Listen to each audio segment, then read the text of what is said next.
When Daniel and Marissa adopted the dog, they thought he was exactly what their new house needed. They'd moved into a 2-story place on the edge of a quiet neighborhood in North Carolina.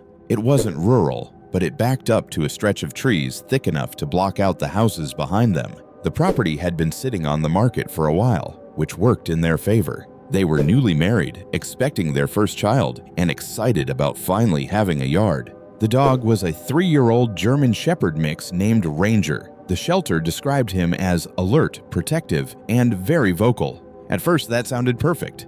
The barking started the second night he was home. It was just after midnight. Daniel and Marissa were in bed when Ranger, who had been sleeping in the hallway outside their room, suddenly erupted into deep, aggressive barking. Not the playful kind.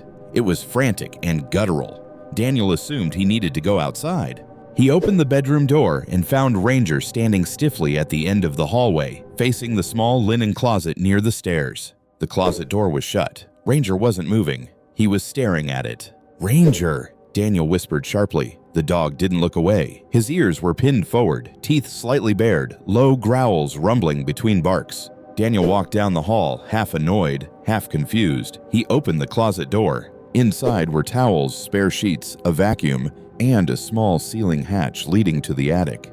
Everything looked normal. Ranger kept barking. "See? Nothing," Daniel muttered, trying to calm him. Eventually, after a few minutes of coaxing and turning on extra lights, Ranger quieted down. They chalked it up to a new environment, new smells, adjustment nerves. The next night, it happened again. Same time, same spot.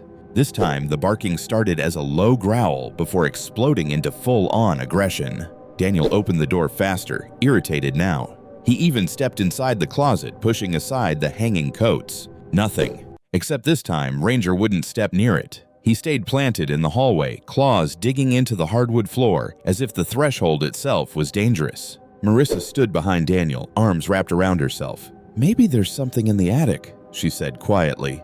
The attic hatch was one of those square panels you push up and slide to the side. Daniel grabbed a chair, climbed up, and pushed it open. A rush of warm, dusty air spilled down. He shined his phone light inside. Insulation, wooden beams, darkness. He didn't see anything moving. No signs of disturbance, no noises.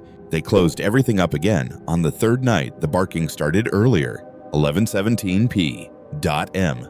Daniel checked the clock because something about the timing felt deliberate. Ranger was already at the closet when Daniel stepped into the hallway. But this time, the closet door was slightly open, just a crack. Daniel felt something tighten in his chest. He was sure he'd shut it earlier. "Did you open this?" he asked Marissa. "No." Ranger lunged forward suddenly, snapping at the gap in the door, barking so violently spit hit the wood. Daniel flung the door open. The vacuum had fallen over. That was it. It must have shifted when he moved things the night before. That had to be it. Still, Daniel noticed something else. The attic hatch wasn't sitting flush anymore. One corner hung maybe half an inch lower than the rest. He stared at it for a long moment, then told himself he was being stupid. He pushed it firmly back into place.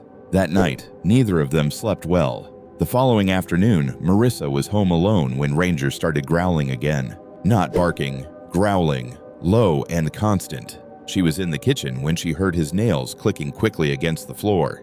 As he hurried upstairs, then silence. She froze. "Ranger!" she called. No response. Then, from upstairs, a single bark. She went up slowly, heart pounding harder with each step. Ranger was at the closet again, but this time the door was wide open. The attic hatch was open too, and the pull-down cord, something they'd never used, was dangling lower than before. Marissa felt her stomach drop. She hadn't opened it. Daniel hadn't been home. She called him immediately. He left work and drove back in record time. They called the police. 2 officers arrived and did a sweep of the house, including the attic. They found nothing. No signs of forced entry, no footprints in the insulation, no missing items. One of the officers even gently suggested the dog might be reacting to raccoons or squirrels on the roof. It made sense. It almost made sense. That night, Daniel set up a simple precaution. He wedged a chair under the attic hatch so it couldn't be pushed open from above. He also placed a small piece of clear tape along the frame, something subtle that would tear if the hatch moved. "If anything touches it, we'll know," he told Marissa. At 2:03 a .m, Ranger began barking again. Louder than ever, Daniel shot upright in bed. The barking wasn't just at the closet. It was closer, right outside their bedroom. Then something else cut through the noise. A faint thud from above. Daniel stepped into the hallway. The closet door was closed, but the chair he'd wedged under the attic hatch was knocked sideways. The tape was torn. Daniel felt his body go cold. He grabbed Marissa's hand and pulled her toward the stairs. Ranger was jumping against the closet door now, clawing at it. From inside the closet, there was a sound. A shift, like someone adjusting their weight. Daniel didn't hesitate. He grabbed Marissa's car keys from the hook by the door, yanked it open, and they ran to the driveway barefoot. Ranger sprinting after them. They called 911 from the car. Police arrived within minutes. This time, they found something. In the attic insulation, there were compressed areas, clear impressions where someone had been lying flat. Near the far corner, tucked between beams, was an empty backpack. Inside it were bottled water, granola bars, a flashlight, and a small folding knife.